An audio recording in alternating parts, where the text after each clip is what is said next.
এবার 1 নম্বর কিচ্ছা হাদিস থেকে আমার নবী সাহাবীদেরকে বসাইয়া নবী বলেন, আমি তোমাদেরকে একটা মজার সত্য কিচ্ছা শোনাবো। সাহাবীরা বলেন, হুজুর বলেন, আমরা শুনবো, আপনারা শুনবেন কিনা? আল্লাহ পাকের নবী বলেন, আমার সাহাবীরা, অতীতকালে বর্তমানের যে নেতানিয়াহু চিনেননি আপনারা? নেতানিয়াহু কে? আপনারা চিনেন না?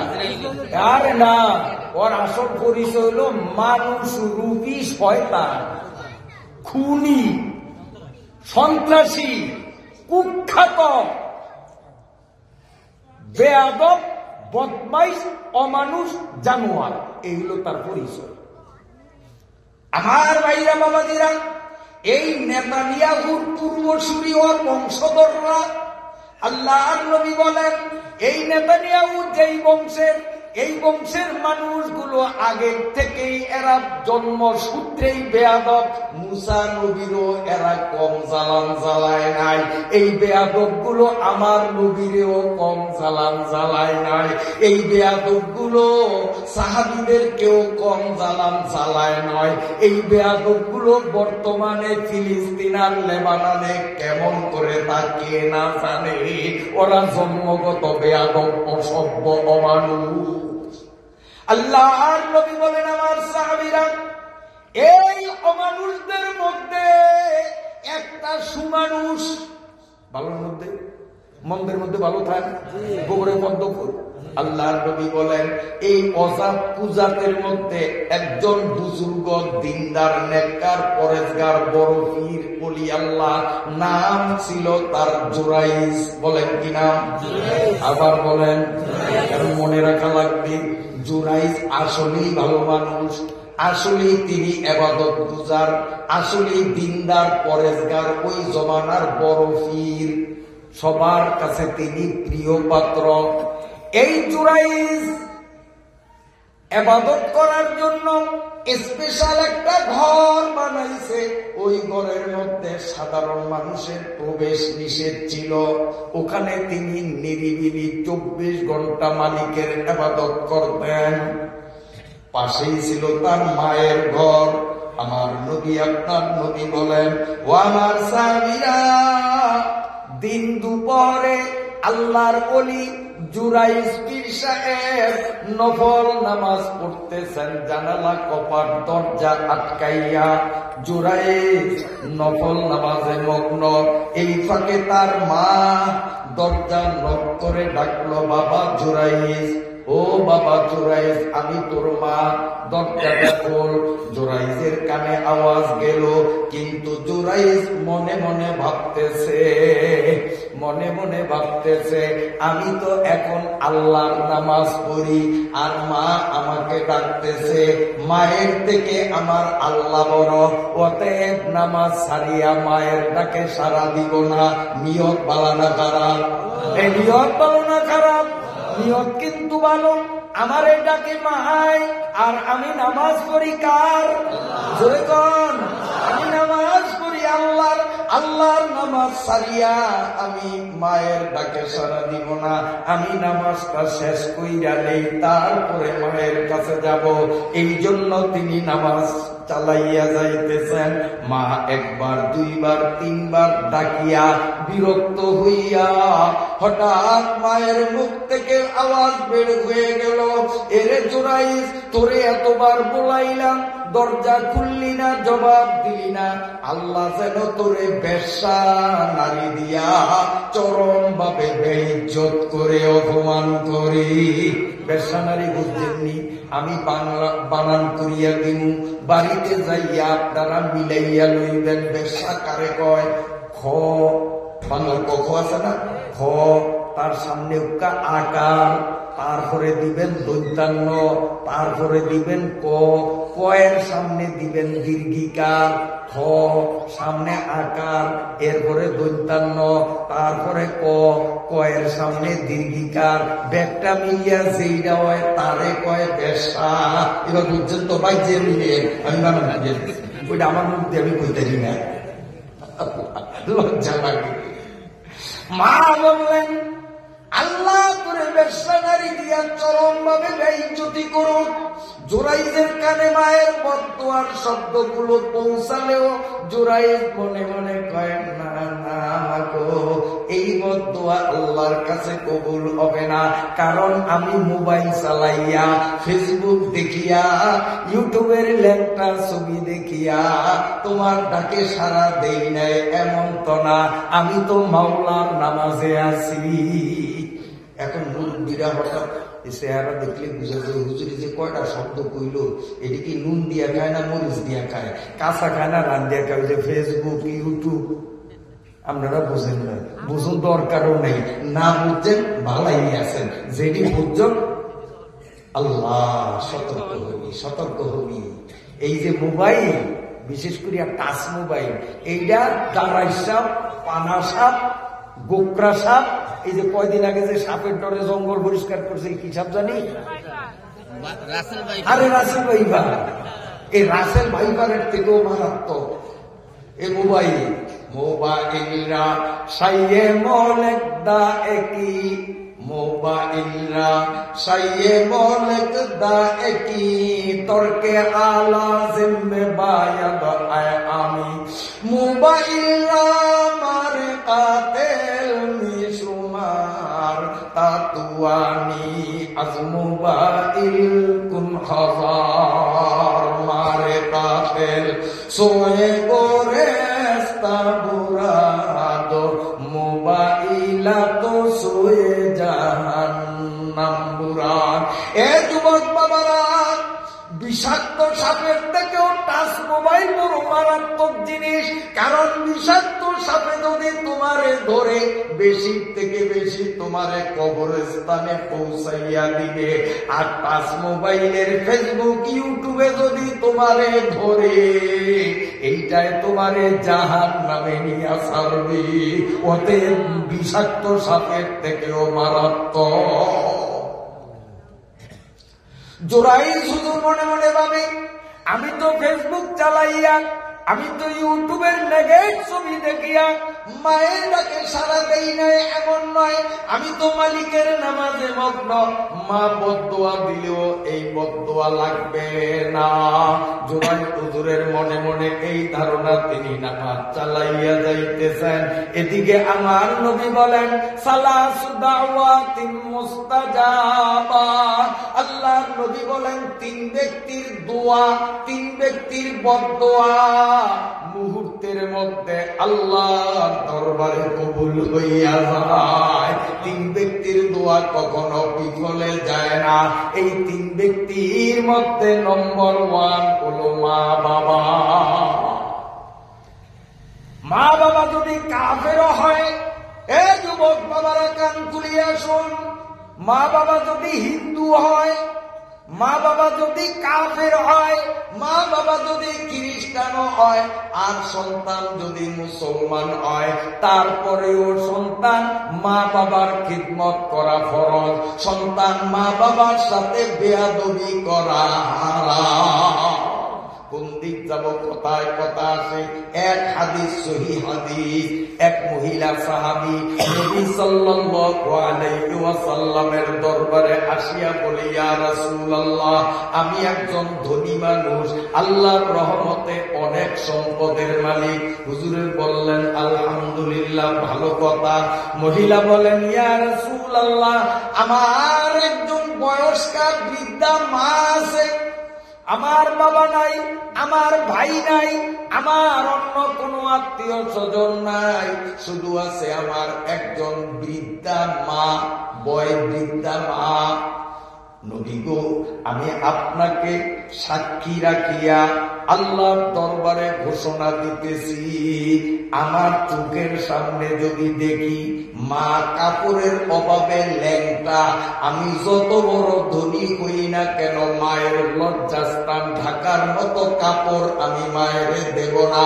ইয়া রাসূলুল্লাহ, আমার চোখের সামনে খাদ্যের অভাবে ক্ষুধায় কাতর হয়ে মাকে যদি মরতে দেখি, ওর মরণ দৃশ্য দেখব, তবুও আমি মায়ের মুখে একটা দানা খাবার দেব না। ইয়া রাসূলুল্লাহ, আমি আপনার সাক্ষী রাখিয়া বলতেছি গো আল্লাহর নবী, আমার বৃদ্ধা মা যদি কঠিন মরণ ব্যাধিতে রোগে আক্রান্ত হইয়া দুকে দুকে মরতে দেখি, আমি মায়ের অসুস্থ মায়ের মরণ দৃশ্য দেখব, তার চিকিৎসার জন্য একটা পয়সাও আমি দেব না। আল্লাহ পাকের নবী বললেন, কেন কেন তুমি মায়ের উপর এত খেপলা, কেন তুমি এত খেপলা? সে কি তোমারে 10 মাস 10 দিন গর্ভে ধারণ করেনি? হ্যাঁ নবী করছে। আমার মহিলা সাহাবী, যেদিন তুমি মায়ের পেট থেকে জমিনে আসছিলে, প্রসব বেদনায় জিহ্বা 1.5 হাত তোমার মায়ের বাহির হয়েছে নি? মহিলা বলেন, অবশ্যই হয়েছে, যেহেতু আমিও তো সন্তান প্রসব করেছি। সন্তান প্রসবের বেদনা কারে কয় আমিও তো দিয়ে দিলে জানি কিনা? ইয়া রাসূলুল্লাহ, মা আমারে গর্ভধারণ করেছেন, মা আমার প্রসবকালীন ব্যথা সহ্য করেছেন, এটা বাস্তব। তারপরেও আমি মায়ের দিকে সুনজর দেব না, চিকিৎসা করব না, কাপড় দেব না, খাবার দেব না। নবী বললেন, কেন তুমি মায়ের উপর এতটা খেপলা? মহিলা সাহাবী জানাইয়া দিলেন, ইয়া রাসূলুল্লাহ, আমি একজন পাক্কা মুসলমান, আমার মা হলো কাট্টা কাফের। আমি দীর্ঘদিন পর্যন্ত মাকে সাধ্য পরিমাণ হেদায়েতের দাওয়াত দিয়েছি, কলেমার আহ্বান জানাইছি। আমার 100% বুঝ হয়ে গেছে, এই হতভাগিনী কপাল পোড়ার কপালে হেদায়েত নাই, এটা কাফের অবস্থায় মরবে। অতএব আমি একজন ইমানদার হইয়া কাফেরের পিছনে আমার পয়সা ব্যয় করতে রাজি না। আল্লাহর নবী বললেন, ও আমার মহিলা সাহাবী রে, তোর মা কাফের না মুসলমান, আল্লাহ রসুলের দুশমন না দোস্ত, সেটা তোর দেখার বিষয় না, সেটা দেখার বিষয় আল্লাহর। তোর দেখার বিষয় হলো সে মা আর তুই সন্তান। অতএব তুই মুমিন হইলেও, তোর মা কাফের হইলেও, তোর মায়ের খিদমত সেবা যত্ন করা ইসলামী শরীয়তে তোর উপর ফরজ। কাফেরও যদি হয়, মা বাবা হিন্দু যদি হয়, মা বাবার সাথে বেয়াদবি করা যাবে না, মা বাবার মনে দুঃখ দেওয়া যাবে না, মা বাবার খোঁজ খবর নেওয়া লাগবে। বেতন সালায় মাজলুমা কে হাঙ্গামে দোয়া করদান, বেতন সালায় মাজলুমা কে হাঙ্গামে দোয়া করদান। এজাবত আজদরে হকবার ইস্তেকবাল নি আয়াত। আল্লাহ নবী ক্লিয়ার জানাইয়া দিলেন, এ তোর সময় আর বাবারা, তোদের মা বাবা হয়তো বেনামাজি হইতে পারে, বেপরদা হইতে পারে, মৃত্যু হইতে পারে, গুনাহগার ফাসিক ফুজ্জার হইতে পারে, কিন্তু একজনও তো কাফের না, সবাই তো কলেমা পড়ুয়া মুসলিম। কি বলেন ঠিক কিনা? যদি মা বাবা কাফের হইলেও তার খিদমত করা ফরজ, তার মনে দুঃখ দেওয়ার সুযোগ নাই, তাহলে তোদের মা বাবা তো মুসলমান, এই মুসলমান মা বাবার সাথে বেয়াদবি করিয়া কপাল পোড়াইস না। ঠিক আছে? 3 ব্যক্তির দোয়া বিদ্যুৎ গতিতে আল্লাহর দরবারে পৌঁছায়, তার মধ্যে 1 নম্বর মা বাবা। মা কি বদদোয়া করছে মনে আসেনি? আল্লাহ তোরে বেশ্যা নারী দিয়া চরম বেইজ্জতি করুক। মা মনের কষ্টে এই কথা তুলে গেছে। কোন দিক যেন কথায় কথা আসে। আমাকে বলা লালমোহনে এক জায়গায় আপনাকে তো মাহফিল 2 দিন, এক মাঠে 15 দিন বেশি মাহফিল হইত। 15 দিন একটানা 15 দিন। এবং বহু বছর ওই মাহফিলের শেষ 2 দিনে আমি থাকতাম, আখিরের মুনাজাত আমি দিতাম। এরপরে আমি একদিন কমে আর শুধু শেষ দিন থাকতাম একদিন। তো যখন আমি লাস্টের 14-15 এই 2 দিন থাকতাম, 15 দিন মাহফিল তো 14-15, তো আমি একবার 14 মাহফিলের 14তম দিন আমার হলো প্রথম দিন ওয়াজ করিয়া আবার তখন 50 মোটরসাইকেল চালাইতাম, সেই গজারিয়ার থেকে মোটরসাইকেল চালাইয়া ভাঙ্গা রাস্তা দিয়ে আসিয়া আলীনগর মাদ্রাসায় ক্লাস করিয়া ছুটির পরে আবার হোটেলে ভাত খাইয়া এই 50 মোটরসাইকেল চালাইয়া আবার 15তম দিন আমার হলো দ্বিতীয় দিন মাহফিলে গেলাম বয়ান করার পরে শেষ দিন তো 15 দিন ধরে মাহফিলের একটু বেশি রীতি হয়ে গেছে। 1:35 মুনাজাত দিয়ে স্টেজ থেকে নামিয়া যখন আমি আমার রুমে ঢুকলাম, ঢুকিয়া আমি একটু চা খাইলাম, 1 কিলো পান বানাইতেছি মুখে দিমু, এই অবসরে জুয়ান বুড়া নারী পুরুষ শিশু অনেকগুলি মানুষে আমার রুমটাকে ঘেরাও দিল। আমার কলিজার যে একটা কামড় দিছে, কারণ আমিও তো মানুষ, যেহেতু আমার আত্মীয় স্বজন দেশবাসী বন্ধু বান্ধব ছাত্র কেউ নাই, ও আজে মনে হয় তাল পেতালে কথা কোনটা হয়েছে অ্যাকশন নিতে আইছে, মনে কামড় দিব না, একটা কামড় দিচ্ছে, আমি কিন্তু কাঁপিয়ে গেছি। সেকেন্ডের মধ্যে আমার মনে সাহস আসলো যে এই লালমোহন থানা, ভোলা থানা, দৌলতকা থানা, সরকার থানা, তজুমুদ্দিন থানা, ভোলা জেলায় যতটা থানা আছে এমন কোন বাপের পুত নাই যে সরাসরি আমি নবীপুরীর সাথে আসিয়া বার্গেনিং করবে, এমন সাহস কোন বাপের পুতের নাই। অন্তত আমার জন্য জীবন দেওয়ার মতো লক্ষ জনতা এই ভোলার মাটিতে আছে, এটা আমি ভালো করিয়া জানি যে নিজের জীবনের থেকেও নবীপুরীকে মহাব্বত করে এই বিশ্বাসটা যখন আমার মনে আসছে তখন আমি শক্ত হইলাম।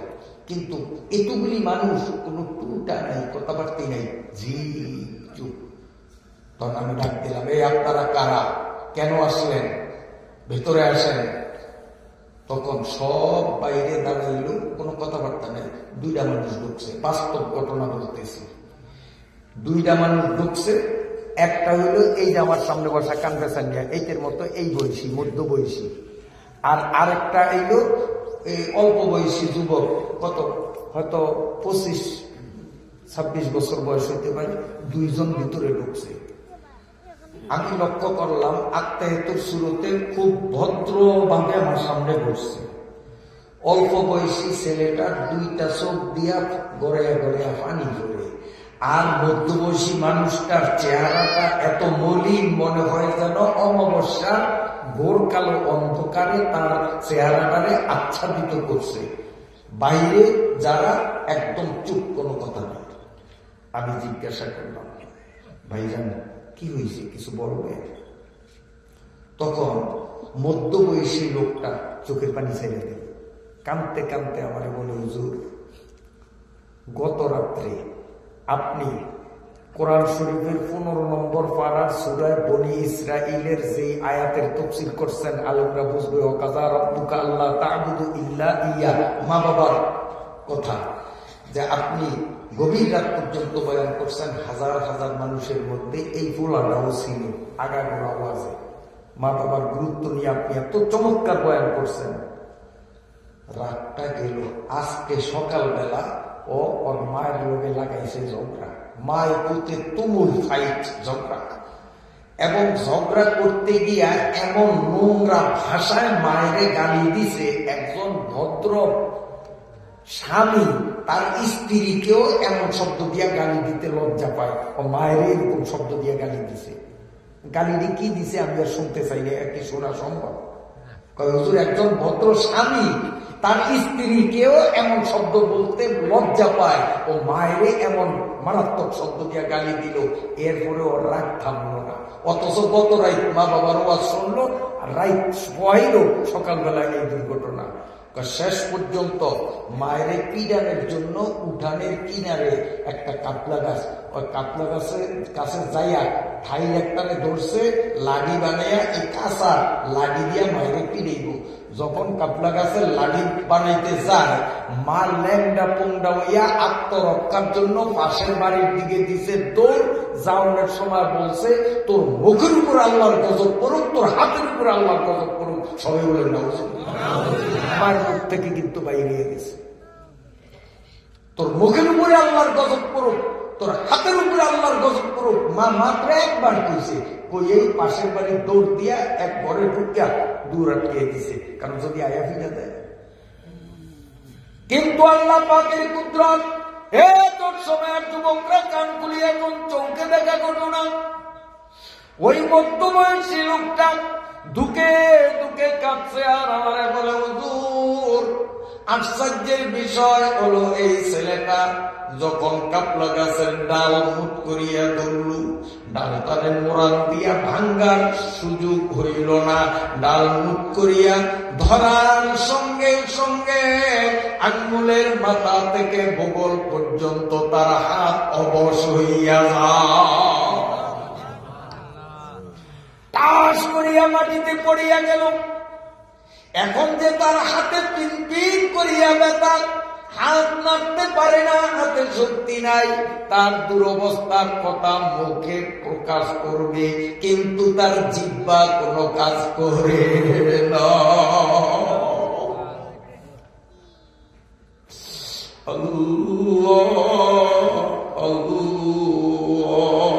বেতর সালা হে মাজলুমা কে হঙ্গামে দোয়া কর, বেতর সালা হে মাজলুমা কে হঙ্গামে দোয়া কর দন ইজাবত আজ দরে আকবা রে ইস্তেকবালনি আয়া। হুজুর তার হাত চলে না, মুখ চলে না, সারাটা দিন পার হয়ে গেল, এখনো তার হাত নড়ে না, মুখে কথা বলতে পারে না। আমি যুবকটার দিকে তাকাইয়া দেখলাম দুইটা চোখ থেকে নদীর জোয়ারের মতো চোখের পানি ঝরে। আমি বললাম, বাবা হাত দুইটা একটু জাগাও তো দেখি, আমার দিকে তাকাও। ও সব সময় যুবকরা তাকাও। আমি বললাম, তোমার হাত দুইটা একটুখানি জাগাও। ওরটা হাত রানের উপরে পড়া, বাম হাতটা যখন জাগাইল, আমি কর্কর ভাষায় তারে বোকা দিয়া বললাম, অসভ্য বেয়াদব কোথাকার। আমি বললাম, দুই হাত জাগাইতে তুই এক হাত কেন জাগাইলি? থাপ্পড় খাবি।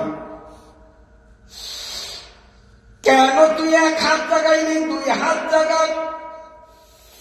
দুই চোখ থেকে গড়গড় করিয়া পানি ছাড়িয়া মাথা নাড়িয়া নাড়িয়া আমারে বুঝাইতে চাই, হুজুর বেয়াদব করিয়েন না। আমি দুই হাত জাগাইতে চেষ্টা করি, ডান হাত জাগাবার শক্তি মুখে যে আপনার সাথে কথা বলবো আমার জিহ্বায় শক্তি না। খেদমতে মা দরবে দরকুন এখতিয়ার, খেদমতে মা দরবে দরকুন এখতিয়ার, তাকে বাসি দরদওয়ালম বখতিয়ার। আল্লাহ নবী বলেন, রেজাল রব্বি রেজাল ওয়ালিদাইন, সাকাতুর রব্বি সাকাতিল ওয়ালিদাইন। মা বাবা যদি সন্তানের ব্যবহারে মনে কষ্ট পায়, ওই সন্তানের উপর আল্লাহ বেজার হইয়া যায়। সন্তানের ব্যবহারে যদি মা বাবার অন্তর খুশি হইয়া যায়, ওই সন্তানের উপরও আমার আল্লাহ খুশি হইয়া যায়। সুবহানাল্লাহ। জোরাইজ হুজুর নামাজে মা তো কথা কেন বলিয়া চলিয়া গেলেন। এদিকে কি ঘটনা ঘটছে কষ্ট হয় আপনাদের? এদিকে কি ঘটনা ঘটছে? ওই এলাকায় একজন নেতা, যে নেতা ছিল আলেম বিদ্বেষী, হুজুর দেখলেই তার চোখ বিষ করে গা চুলকায়। আসেনি সমাজে এমন কিছু মানুষ, যত দোষ নন্দ ঘোষ খালি হুজুরকে দোষ খোঁজে, খালি হুজুরকে দোষ খোঁজে। কোন প্রশ্ন দিয়া হুজুর করে আটকান যায় এই গান্ধায়। ওই রতনপুরের মুকবুল মল্লিক সাহেব আমার খুব মহব্বতী মানুষ ছিলেন। অনেক দূরে দূরে আমার মাহফিলে যাইতেন মানুষটা, আল্লাহ তার কবরকে জান্নাতে পাঠান। বকুল পুলিশে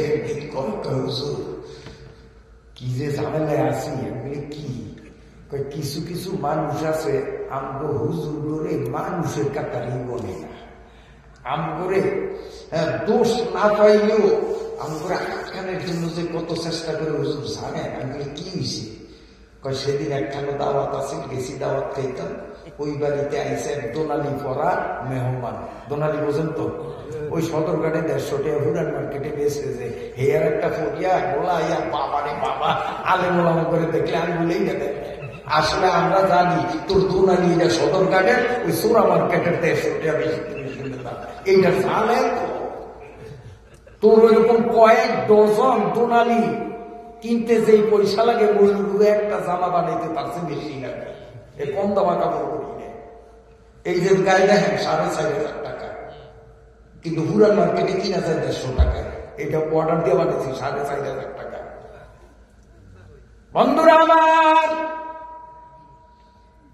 এইভাবে মকবুল মনির সাহেব বলে হুজুর মেহমান সে বাড়িওয়ালা না, ওই সম্মানী মানুষ, ইংরেজি শিক্ষিত মানুষ, দোনালি পড়া। আমার একটা হুজুর আজরাইল ফেরেশতার বাপের নাম কি কোন? আজরাইল বাবা স্যার, বাবা স্যার। এই প্রশ্ন কি আর করছে জানার জন্য না আটকানোর জন্য? হুজুরের বেদি সাহেব বাগানের জন্য, আটকানোর জন্য, শরম দেওয়ার জন্য। ওই যে হুজুর যে আবার কোন মার্কা হুজুর ইয়াসিন অল কোরআনিল হাকিম, বিজ্ঞানময় গ্রন্থ, জ্ঞানের উৎস, কোরআন পড়া আলেম। আলেম তো চিনি নয়, ওই মোল্লা জিউল মার্কা। উনি আমার একটা হুজুর, হে কি শিক্ষিত মেহমান, আমারও তো চিন্তা করার টাইম নাই। গায়ে শক্তি যা ছিল তা দিয়া পুরা মজলিসটা ঠাস করে আর গালে একটা লাগিয়ে দেখলাম যে আজরাইলের বাবা। আমার নাম আমার নাম মকবুল। তাপ্পুর খেয়ে বুঝছে না, ব্যাগ মৌলবীর সাথে সালাকি চলবে না।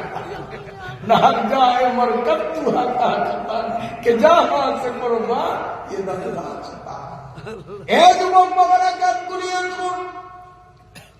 জোড়াই হুজুর তো নামাজে, কিন্তু ওই গ্রামে এক নেতা, যেই নেতা আলেম ওলামাদের দেখতে পারত না, জোড়াই হুজুরের খুব ঘোর বিরোধী ছিল। কিন্তু জোড়াই হুজুরের দোষ ধরবে এমন কোন সুযোগ পায় না। লোকটা ছিলেন জবরদস্ত আল্লাহর ওলি। হঠাৎ ওই নেতা দেখে কিরে গ্রামের ওই কিনারে খুব মানুষ ছুটাছুটি করে, হইচই শোনা যায়, কি হইল, আবার মার্ডার মুডার হইল কিনা। নেতায় দৌড়ে গেছে, কিসে কিসে তো যাই শোনে একটা মেয়ে, এখনো তার বিয়া হয় নাই, কিন্তু আল্লাহর দিকে, আমার দিকে চান, আল্লাহর নজর বোঝেন না, বোঝেন না, ছোট ছোট বলা হয়ে গেছে, কথা কম যায়, ইশারায় বুঝে নিত, বোঝেন না, কিন্তু বিয়া হয় নাই। এইটা নিয়ে সেখানে কানা ঘুষা যে ও বিয়া হয় নাই, পরের অবস্থা কা নেতা এই তো কান হয়েছে। টিপ দিয়া মেয়াডারে একটি নেতা মিলু এই 10,000 টাকা বান্ডিল তুলে দিলাম, যদি আমি যা শিখিয়ে দিই সেই মতো কাজ করতে পারো, এই 10,000 দিলাম, আরো 10,000 দিল, পারবি? কি স্যার কোন আপনি আমার নেতা, আপনি কইলে তো না মানে পারি। কয় কোর্টে যাইয়া হাকিমের সামনে একটা মামলা দিবি জোড়াই হুজুরের বিরুদ্ধে, সাজিয়ে মামলাটা এইভাবে বলবি যে স্যার আমি ফিসা হুজুরের কাছে পানি ভরার জন্য গেছি, ঘরে কোনো লোকজন আছে না, ফিসাবে আমারে দেখে হাত ধরিয়া ছায়া ঘরের পিছিয়ে ডালিম বাগান আছে, এই ডালিম বাগানও নিয়ে জোর করিয়া আমার সাথে আকাপ করছে। এখন তো আমার এই অবস্থা হয়ে গেছে, আমি বিচার চাই, এরকম একটা মামলা দিতে হুজুরের বিরুদ্ধে 10,000 দিলাম, আরো 10,000 ভরে দিন। এই হাসপার আমলের 10,000 এখনকার কয়েক লাখ, লাখ না কয়েক কোটি হবে। তো এখন মাইয়া চিন্তা করছে এ তো রিটিয়ার রূপ সারণ যায়, হুজুরের হোগা দিয়ে আইকে আলাবাস ধুয়ে ঢুক, আমার তো টিয়ার দরকার নাই, এই মার্কা মানুষ নাই।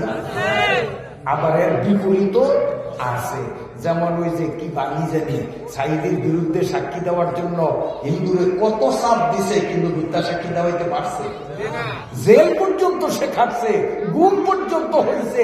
একটা হিন্দু সত্যের উপরে প্রতিষ্ঠিত ছিল, আর আমরা মুসলমান দাবি করিয়া যদি হক থেকে সিলিপ করি, তাইলে এর চেয়ে কচু গাছের লগে গলা ধরে দেওয়ার দরকার। সুখরঞ্জন বাণী এত কথা কোন লাগে দেখে জানে আল্লাহ। আপনাকে আসলে কষ্ট হয় না, ইচ্ছা করবো গুণামো খুশি হাদিসের তো দুগা দুগা হাদিসের তো দুগা এই উগা চলতে আছে, আর এই শেষ পর্যায়ে আর গাইব শুনতে ইনশাআল্লাহ।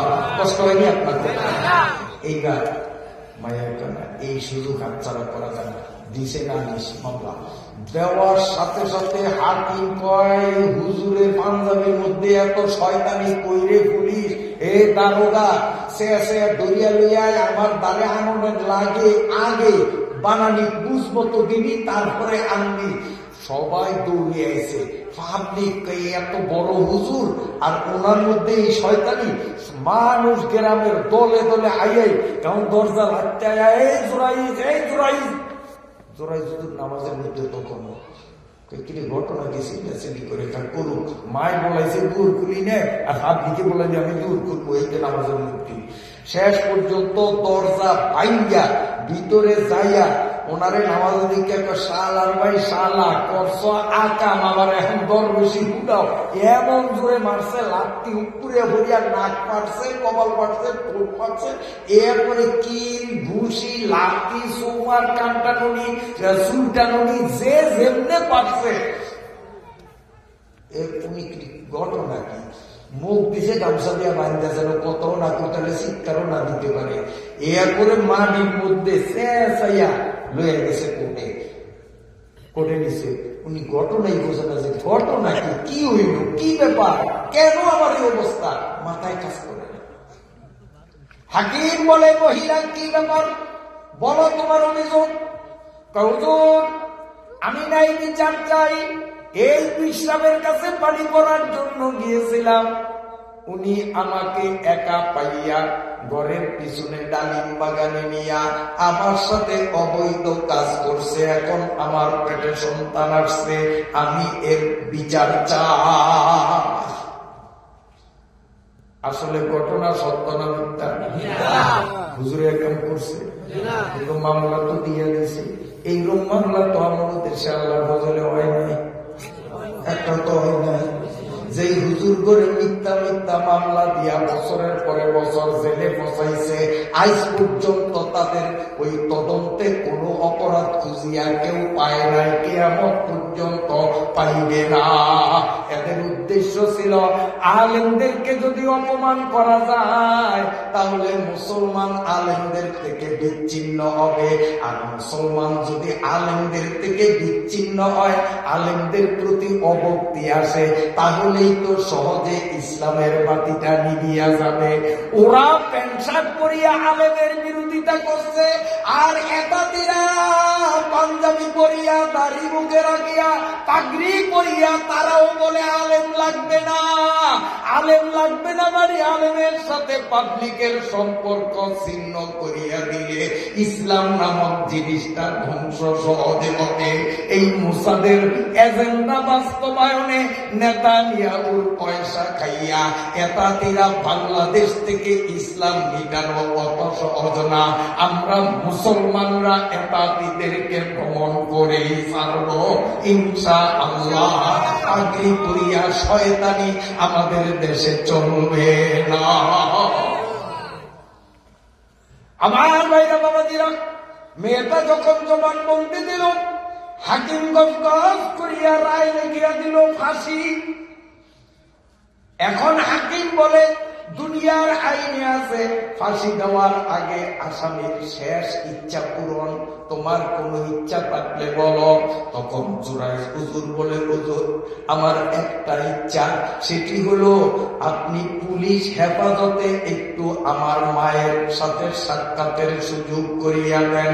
আল্লাহর নবী সাল্লাল্লাহু আলাইহি ওয়াসাল্লাম সাহাবীদের সামনে বলেন, পুলিশ হেফাজতে জুরাইজ হুজুরকে যখন বাড়িতে নিয়ে গেল, মা জুরাইজের দিকে তাকাইয়া দুই চোখের পানি ছাড়িয়া কান্দে, আল্লাহ মায়ের বদদুয়া যে তোমার কাছে এত তাড়াতাড়ি লাগিয়া যায়, বুঝলে বদদুয়া করতাম না।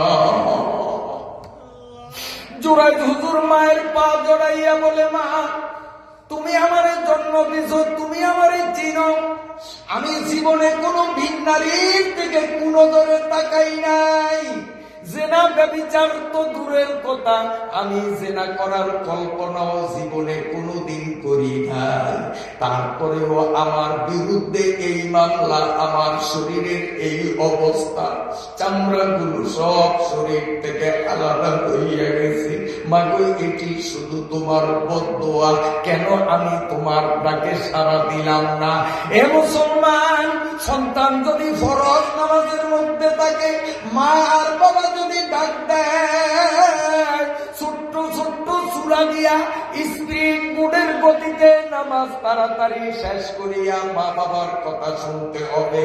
সুন্নত নামাজ, ওয়াজিব নামাজ, নফল নামাজে যদি থাকে, মা আর বাবা ডাক দেওয়ার সঙ্গে সঙ্গে নামাজের নিয়ত ছাড়িয়া মা বাবার ডাকে সাড়া দিতে হবে। এরপরে ওই নামাজ আবার কাজা করা লাগবে। জোরাই হুজুরের নামাজ ছিল কিন্তু নফল নামাজ, উচিত ছিল নফল নামাজের নিয়ত ছাড়িয়া দেওয়া। জোরাই হুজুর বলেন, মা গো তুমি বদদুয়া করেছো, যার কারণে বেশ্যা নারীর দ্বারা আমার ইজ্জত হানি হয়েছে। মা আমি তোমার কাছে মাপ চাই, তুমি একটু আল্লাহর কাছে দোয়া করো। তুমি দোয়া করলে আমার আল্লাহ আমার হারানো ইজ্জত ফিরাইয়া দিতে পারে কি পারে না? সুলতানি মুসাল্লাম মরুরা নিস্তে কাসরা জোরায়ে চুয়াচেরা, নিস্তে কাসরা জোরায়ে চুয়াচেরা। ও মা তুমি দোয়া করলে আল্লাহ আমার ইজ্জত ফিরাইয়া দিতে পারে। মা হযরতে জুরাইজের গায়ে হাত বুলাইয়া দুই চোখের পানি ছাড়িয়া কান্দে আর বলে, মাবুদ মায়ের বদদুয়া যে তুমি তাড়াতাড়ি কবুল করবা, বুঝলি বদদুয়া দিতাম না। আল্লাহ তুমি জানো আমার জুরাইজ দুষ্ট না, জেনা করে নাই। আমি মা অন্তর থেকে দোয়া করি, সেই সময় বদদুয়া করেছিলাম মুখ থেকে। ও মাবুদ এখন আমি অন্তর থেকে দোয়া করি, আমার জুরাইজ বাবারে আমি মাফ করিয়া দিছি। আল্লাহ তুমি আমার সন্তানের মাফ করিয়া তার ইজ্জত ফিরাইয়া দাও। মা এতটুকুন বলতে না বলতে এবার জুরাইজ হুজুর হাসতেছেন আর বলেন, দারোগা সাহেব আমারে কোর্টে নিয়ে চলেন। হাসতে হাসতে তিনি কোর্টে আসলেন। আয়েশা এবার বলিষ্ঠ কণ্ঠ বলে, মাননীয় হাকিম সাহেব, এক পক্ষের কথা শুনিয়া ফাঁসির রায় লেখলেন, সাক্ষীর প্রয়োজন ছিল। এই যে বাদী, তার কোন সাক্ষী আছে কিনা আপনি কেন চাইলেন না? তখন হাকিম বলেন, তোমার ঘটনার সাক্ষী কে? সাক্ষী দেখাও। মহিলা বলেন, স্যার কি বলেন? এই কামেরও কি আমার সাক্ষী থাকে? কথা বলেন, এই কামের সাক্ষী তাই অতি সংগোপনে করে না? স্যার এই কামের কি সাক্ষী তাই? কথায় তোমার সাক্ষী না? জোরাই হুজুর বলেন, বাদী যখন সাক্ষী দেখাইতে ব্যর্থ, আপনি লেখেন ওর কোন সাক্ষী নাই। আমি জোরাইজের দুইজন সাক্ষী আছে, আমার সাক্ষী জুবানবন্দি না শুনিয়া রায় দিতে পারবেন না। কই তোমার সাক্ষী? কে কে তোমার সাক্ষী? জোরাইজ হুজুর মহিলার পেটের দিকে আঙ্গুল দিয়া বলে, ওর পেটে যেই সন্তান সে হলো আমার 1 নম্বর সাক্ষী। 2 নম্বর সাক্ষী আমার ঘরের পিছে যে ডালিম গাছ, এই ডালিম গাছ হলো আমার 2 নম্বর সাক্ষী। সবাই হাত তালি দিতেছে, এখন তো ফাঁসির কাছতে জ্বলবে, এখন মাথার তার ছিঁড়িয়ে গেছে, পেটের সন্তানের সাক্ষী মানে আর গাছের সাক্ষী মানে। সবাই হাত তালি দিতে আছে যে ভালো হয়ে গেছে, ভালো হয়ে গেছে। কথা বললেন না? ভালো হয়ে গেছে, মাথা খারাপ, মাথা খারাপ। জোরাই শুরু এক ধমক দিয়ে বললেন, তোদের মাথা খারাপ, আমার মাথা খারাপ নাই, আমার 1 নম্বর সাক্ষীর জবানবন্দি, 2 নম্বর সাক্ষীর জবানবন্দি না নিয়া রায় লিখবি, আমি সেই রায় মানব না। এই কথা বলিয়া হযরতে জুরাইজ ওই মহিলার পেটের সামনে তার তর্জনী আঙ্গুলটারে খাড়া করিয়া বলে, মহিলার পেটে ছেলে বা মেয়ে কে আছো আমি জানি না, আমার বিরুদ্ধে তোমার মা জেনার অপবাদ মামলা দিছে, তোমাকে আমি সাক্ষী মানলাম, আমি মায়ের দোয়া নিয়ে আসছি, আমার মায়ের দোয়া আল্লাহর কাছে যদি কবুল হইয়া থাকে, মহিলার পেটে থাকা অবস্থায় তুমি সাক্ষী দিতে হবে তোমার মায়ের সাথে অন্যায় কাজ কে করছে, তোমার বাবা কে, আমি জুরাইজ কবে তোমার মায়ের সাথে আকাম করছি অথবা অন্য কেউ করছে কিনা, এই ব্যাপারে সঠিক কথা তোমার বলা লাগবে। যখন এই জুরাইজ হুজুর এই কথাগুলি বলেন, মানুষ হাততালি দিতেছে, পেটের সন্তানরে সাক্ষী মানছে, ওর মাথা খারাপ। কিন্তু আশ্চর্যের ব্যাপার, আল্লাহর নবী বলেন ওই মেয়েটার পেটের ভিতর থেকে গর্ভস্থ সন্তান বলিষ্ঠ কণ্ঠে জোরে জোরে আওয়াজ দিয়া বলতেছে, হাকিম, এ উকিল, এ দর্শক মন্ডলীরা, আমারে যখন জুরাইজ হুজুর 1 নম্বর সাক্ষী বানাইছে, আমি সত্য সাক্ষী না দিয়া পারি না, কারণ জুরাইজ হুজুর মায়ের দোয়া নিয়ে আসছে, আমি সাক্ষী দিতে বাধ্য। আমার মায়ের সাথে অমুক রাখালের সাথে গোপনে প্রেমের সম্পর্ক আছে, প্রায় পাহাড়ের গুহায় আমার মা আর ওই রাখালের দৈহিক অবৈধ মিলন ঘটে, ওই অবৈধ মিলনের ফলে আমি আমার মায়ের পেটে আসছি, আমার জন্মদাতা অবৈধ বাবা হলেন অমুক রাখাল, আমার মা জীবনে জোরাইজ হুজুরের বাড়িতে কোনোদিন যায় নাই, এই জোরাইজ হুজুরও জীবনে কোনোদিন আমার মায়ের দেখে না। আর 2 নম্বর সাক্ষী লাগেনি, 2 নম্বর সাক্ষী হলো লাগে, সবাই তো স্যার স্যার আর সাক্ষীর দরকার নাই, আর সাক্ষীর দরকার নাই, এরপরে আর সাক্ষীর কি দরকার? কিন্তু কিছু কিছু মানুষ বলে সাক্ষীর দরকার নাই, কথা ঠিক, কিন্তু চাঞ্চল্যের ব্যাপার, মায়ের পেটে বসিয়া সাক্ষী দিল, আশ্চর্য কিনা? সাক্ষীর প্রয়োজন নাই, হুজুর যে নির্দোষী, তারপরেও আমাদের কৌতূহল একটু 2 নম্বর সাক্ষীর কথা শুনিয়া আল্লাহর কুদরতের লীলা খেলা দেখব।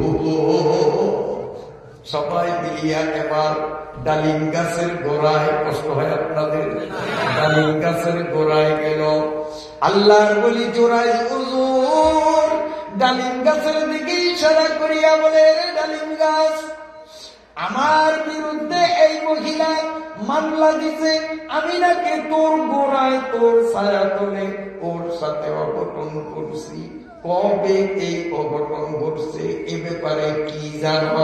আমি কিন্তু মায়ের দোয়া নিয়ে আসছি, সত্য সত্য সাক্ষী দিয়ে। জুরাইজ হুজুর এতটুকুন বলতে না বলতে আমার নবী, আপনার নবী, দিনের নবী, সত্য নবী বললেন, আমার সাহাবীরা রে, জুরাইজ হুজুরে হুকুম দেওয়ার সঙ্গে সঙ্গে ডালিম গাছে যতগুলো পাতা ছিল প্রতিটা পাতায় বলিষ্ঠ আওয়াজে সাক্ষী দিল, জীবনে কোনোদিন এই ডালিম গাছের নিচে কোন মহিলা আসে নাই, জুরাইজ হুজুর কোন মহিলার সাথে আর কাম করে না।